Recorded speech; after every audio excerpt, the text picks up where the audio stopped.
Alright, the level 70 alchemy quest, and the final quest of the alchemy storyline, at least as far as things are now.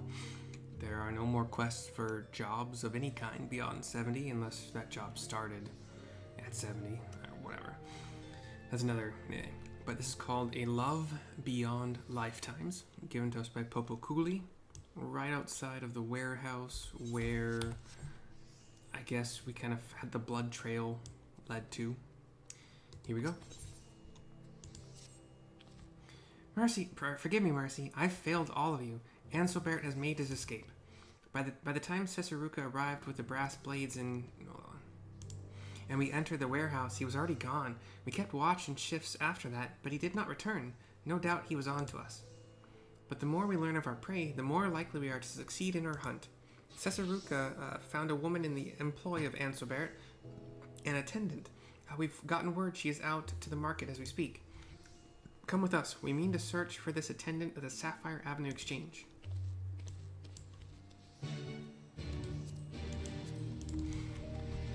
Okay. Oops. Oh, don't want to do that. I was going to say we're basically there, right?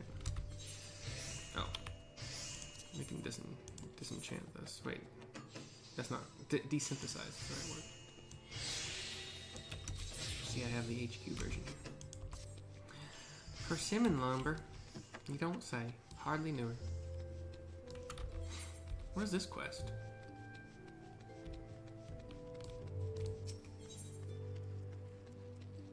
Oh. You can get a free fantasy there. You can change your character's appearance. I would never. Here's a heart-sore handmaiden who we will talk to. Human, female, 20s maybe, early 30s at the very most. Dark brown hair, yellow clothing, dress. Yes, that is correct. I'm in the employ of the merchant Ansobert.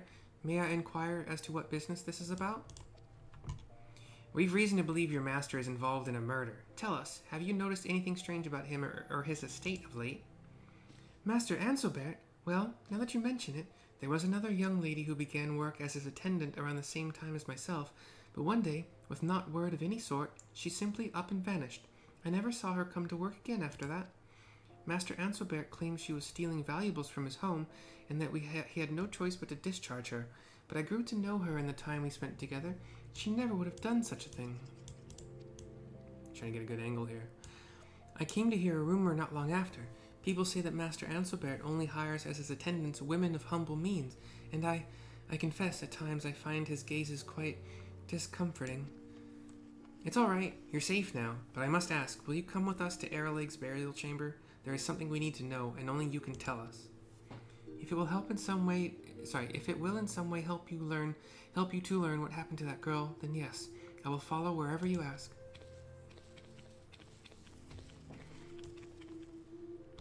So he's a little pervy, handsy, grabby maybe, or at least leery. Who knows?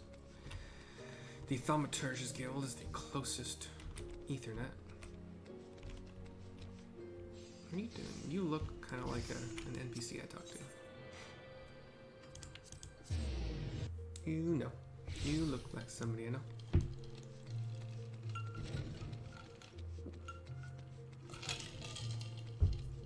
Down the ramp into the burial chamber. We talk to the heart-sore handmaiden again, next to the coffin. Yes, it is her. The girl at rest in that coffin is the same that worked beside me at Ansobert's estate. I know now, as I suspected then, that his accusations of her thievery were lies. He did this to her. We must capture Ansobert before he harms anyone else. I'm sorry, I know this is not an easy time, but I must ask, where is he now? I know only that some dealings with a new client had taken him to Revenant's Toll. I can get my monk friend, Wittergelt on the case. Then let us make for Revenant's Toll. The hunt is on again. I can smell the sauerkraut my roommates are cooking. Gross. Gross.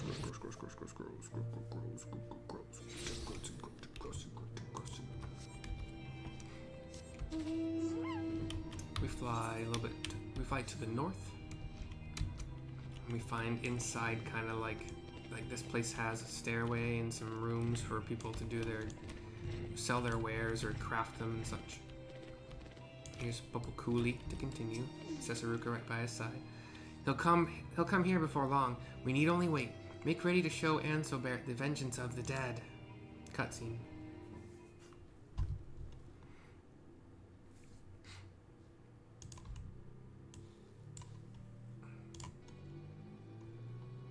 We just see people doing their things. Oh, I guess this is Ansobert. He was talking to a couple of people. Who in the hells are you lot? I'm gonna grab this. I might find a better one later on, but I like this. The Lalafell. I'm gonna call them twins, even though they might not be. Confronting him. We're here to ask about the corpse of a young lady known to have been in your employ. One of your lady attendants, says Popo. I know nothing of such things, and resent the implication. I've no business with you, and you've none with me. He's one of the square-jawed humans. Glasses, necklace, I can't, whatever. We know you attacked our friend as well. The evidence all points to you. Confess now. The penalty you pay will only grow if you don't, says Seserukka. I told you, I know nothing of such things. I urge you to relent in this. A merchant such as myself has means of dealing with such harassment. And he waves to a paladin, Rogadin, and a mage human. Grindfar joins us. Do you now? And what means are those? I'm eager to hear. He is behind. He is in gladiator gear now. He's ready to go. The unmannerly mercenary Rogadin, the paladin. You? Impossible. You were stabbed through your very heart. Grindfar, you are well again, says Seserukka. What sort of warrior do you take me for? I've spent years cheating death by sword and spell. Do you think some common blade in an alley would be the end of me? He crosses his very muscly arms, looks at the mage and the paladin. Now then, which of you was it? My sword left a nasty bite of its own. Let us have a look at those hands of yours. It was a Rogadin figure that followed him, so it's probably the paladin, but... Well, it would seem you've left me no recourse but to kill you all. Send these fools to meet their maker, says Ansobert. Didn't you hear him? That's Grindfar, the bronze bull. He's a bleeding legend of the Colosseum, up there with the likes of the Hellfire Phoenix, says the Rogadin. You're not paying us enough for this, merchant. If you have a fight with the bronze bull, that fight is yours alone, says the mage. And they hightail it out of there. Ansobert is very taken aback by this, not looking happy. I thought my past behind me, but perhaps I'm not behind it. No matter. What say you then, Ansobert? Are you prepared to confess your crimes? Says Grindfar, smiling at him. He falls to his knees, clutching his head. The girl, it was her fault. She forgot her station, the debt she owed me for taking her in. She had no right to refuse me. He's on his hands and knees. In the end, I forced myself upon her, but to no avail. She swore she would tell all of Ul'dah of my improprieties, that she would tarnish my reputation, ruin me. I could not abide that, so I silenced her. We are not here to judge you for your crimes. That task will fall to others. We are here for Heartstrike. You still have it, yes? Surrender it. He stands, approaches Grindfar, and holds out the blade, assumingly. We'll take him back to Ul'dah and the brass blades. And fear not, should we come under attack and he die along the way, well, we'll be sure he receives a proper burial. Ha! Says Popo. Ansobert is taken aback by this. He doesn't see a good future for him.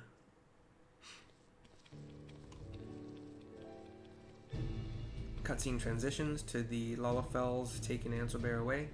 So this is the true Heartstrike, and the blade I stole was nothing more than a fake. Now we must find a way to release Niel Fresney from that curse that binds him. We should show it to Severian. There are rumors he's dabbled in raising the dead before. Perhaps he knows something we do not. That's true. We had a little moment. It was pretty cool. Even her sister was there. Got to say goodbye. 1. We'll go back to Ulda via teleport.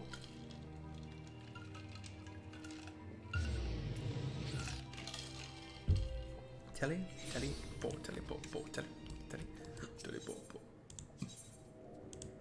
And then to the Alchemist Guild. Possibly one of the last times to speak to Severian to continue this quest. Cutscene.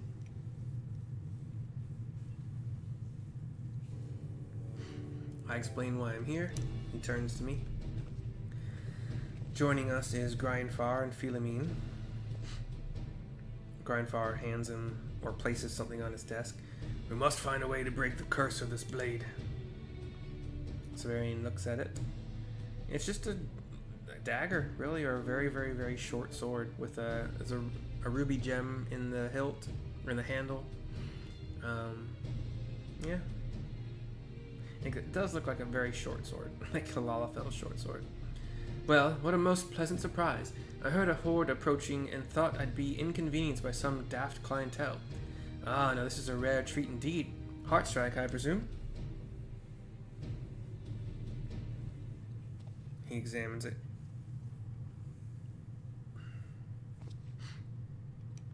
Thinks about it. How foolish Lord Lolorito must have felt when he realized his blade was false and Mumiepo's was genuine, and now I too see it for what it truly is. He turns to Grindfar. Heartstrike is not, and never was, a blade with the glorious power to turn death to life. It is, and never was, a blade with the hellish power to turn death to undeath. It is, in all ways, a tool of the most detestable of those who practice the dark arts. When the blade punctures the flesh of the dead, the magic contained within this jewel here commands to action the deathly forces that grip a corpse. And yet, behold the other side. There is no such jewel embedded here. I would hazard it was dislodged at some point in all the exchanging of hands and violent stabbings this weapon has seen over the years. Without the other stone, there is not enough power to fully render death to undeath. By that grace alone did Neil Fresney and the young lady continue to lie in their perfectly preserved state.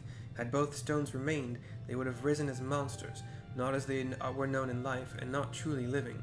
With the power it was still able to muster, Heartstrike simply fettered their spirits to their bodies. That, in turn, explains wondrously well why their flesh has never set to rot. Now, or at any point hence, the undoing of Heartstrike's magic will serve to unbind their spirits. Then, and only then, will they be free to return to peace in the ethereal realm. Return in peace to the ethereal realm. How? How do we undo what it has done? I dare say it is far more simple than you might imagine.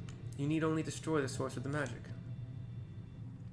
Grindfire pounds his fists together, but Severian says, Stay your sword, fool. You will not break the magic by breaking the blade. We must obliterate Heartstrike and leave nary a trace of its physical existence. To that end, we require a powerful agent, an acid, a dissolvent of some sort. He looks to me. And that being the case, you have done yourself a great service in coming here. Such a concoction shall prove no feat at all for myself and my prodigious pupil here. Is that not right, pupil? I nod. I pat my chest. Yeah, we got this. Indeed not. I would expect nothing less of you. And so in the end we turn to you, friend. The wrongs of our past were our own, and I hoped to right them by our own hands, but it seems that was not meant to be. That shame is ours to bear. For now, take your time. Steady your hand. Make us what we need to undo what Heartstrike has done. We will await you at Eraleg's burial chamber. Philemine gives a bow. She and Grindfar leave the scene. Look at how far you've come. Without me even realizing it, you've grown to be quite the dependable assistant. He hands me ingredients, probably. But enough praise. It does not become me. Come, let us see to the task at hand. We are in need of a solution that will dissolve this accursed blade.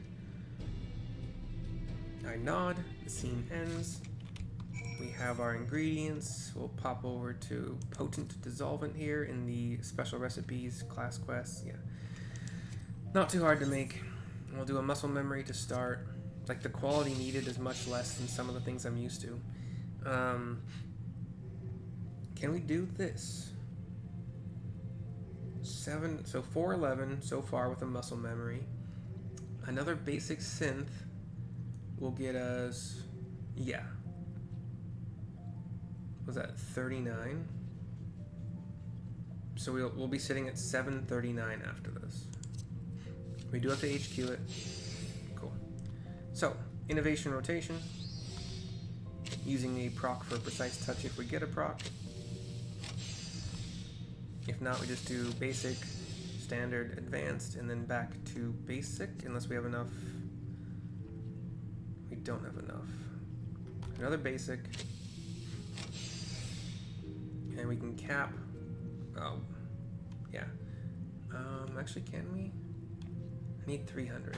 Not 290, really, but yeah. Cool. Now we get a proc. Jeez. Alright. Dissolvent created. Yesterday in my downtime, I crafted level 70, item level 290 crafting gear and minor gear, and then minor main and offhand, a pickaxe and sledgehammer. I think I also made minor level 71 accessories. Yeah. Item level 330. I bought one of them because it was really cheap on the market board, and I always like to reward cheap, like good prices if I see them. And I use the market board to search for what I should craft. It makes it way easier for me. I don't know if it does. I don't know if anybody else does that, but Thaumaturge Guild will be where we go back to. Take a right here, and let's finish up this quest in the alchemy series in whole. Talk to Grindfar just to continue, not to complete yet. How'd you fare, friend? Is the mixture made? And over the HQ potent dissolvent. I'll probably eat right through the stone unless we have a container, but a cutscene. He has the white kind of pearlescent vial in his hand. The dagger's on the ground. You know, I kind of like this scene better.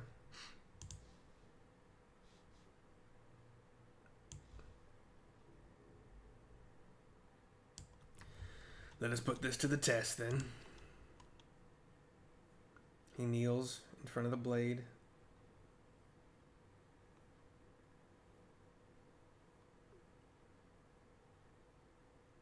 And he pours the vial. We have one last look at Philommene's man. Liquid pours out onto the gem. Starts to dissolve it. We see like a bunch of dust or, smoke. And the gem shatters. Was that all? You don't have to destroy the entire blade, just the gem?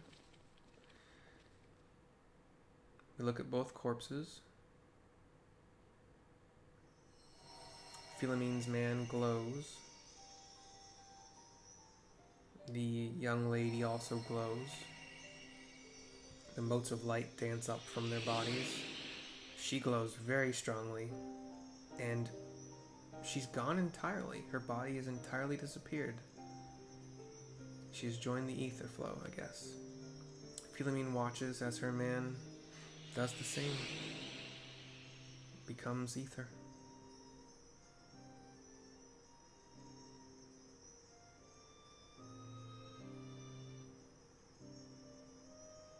Grindfar closes his eyes. I've run from your death ever since it took you. I was the bronze bull, but from that day to this day, I've run from myself. From the blade that is my very life. He smiles now, eyes open. But now, at last, I can move forward. I can see you sound to the other side, and live as I should, as I was meant to. Be at peace now, friend. Lay down the heavy sins of that day. I will carry them, yours and mine both. Neil Fresney, says Papa, or Popo, coolly.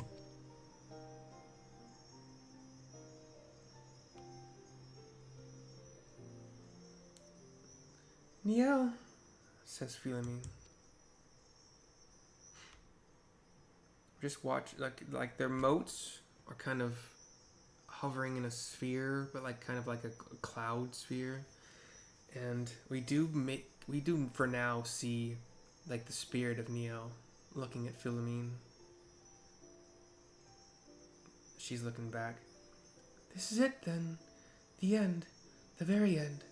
Never will I forget you or our time together. The days I spent in your arms. In your love. Never.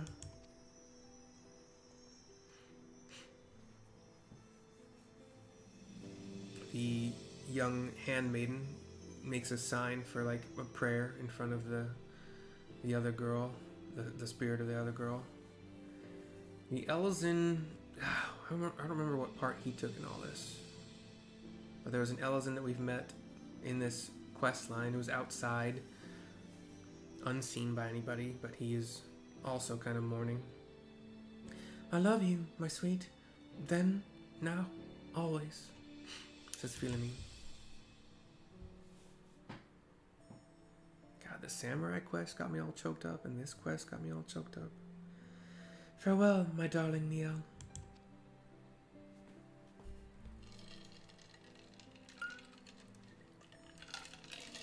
The cutscene goes black as their spirit motes kind of float up into the night sky. We talk to Grindfar to continue. There are no words, friend. No words. I owe you more than I could ever hope to repay. By your toils, my dearest Niel is now at peace. I know not what to say but this. Thank you. 1,000 times thank you. I nod to her. Niel Fresney, says Seserukka. Chin up, Seserukka, says Popo, coolly. This is an end, but not the end. There is still a path before each of us that we must walk. You are right. There will be those who we lean upon, just as we have to get here. Your mentor Severian is one such soul. Please do tell him how grateful we are for all he has done. I nod to her again. And Severian will end the alchemy quest for us, as is fitting.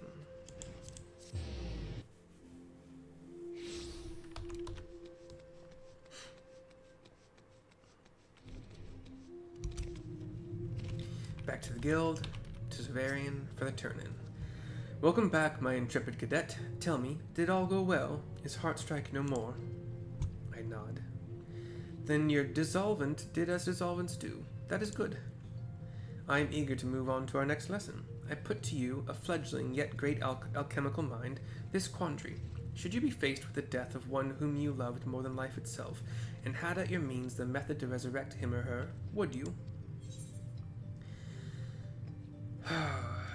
My options are yes, without hesitation, or no, I would not tamper with the natural order.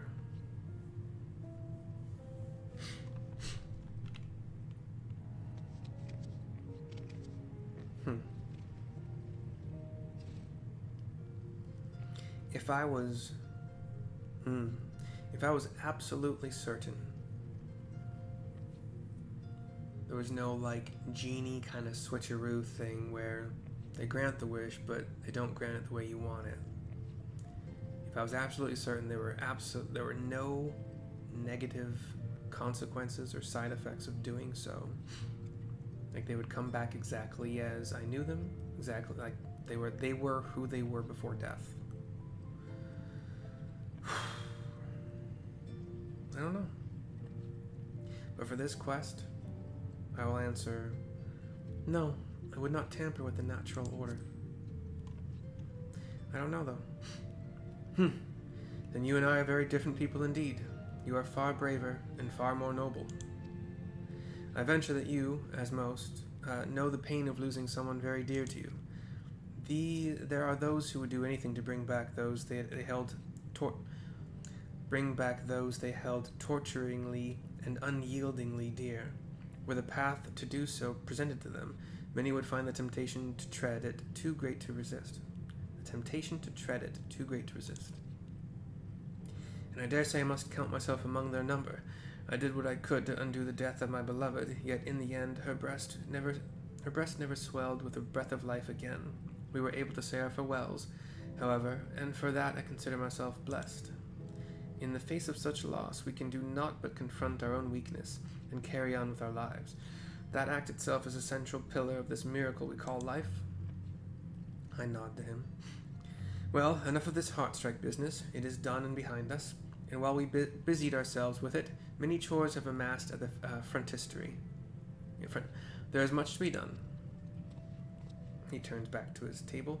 You did well, Mercy, and you are among the finest alchemists I have ever had the honor to train. Come and see me again whenever you find yourself in need of help. 2,889,000 experience points. Choked up again. I don't like endings, but we get all of the item level 160 crafting materia, one each. And that's it. Hit level 72 off of that. We got groundwork, which is quite nice. I like that. And then, I can't jump on your table. Well, Severian says goodbye. Oh, I can just do this, right? Let me go over here. Severian and I thank you for watching the alchemy stories. We hope you enjoyed. We'll see you for whatever of mine you watch next, but bye-bye for now. Thank you.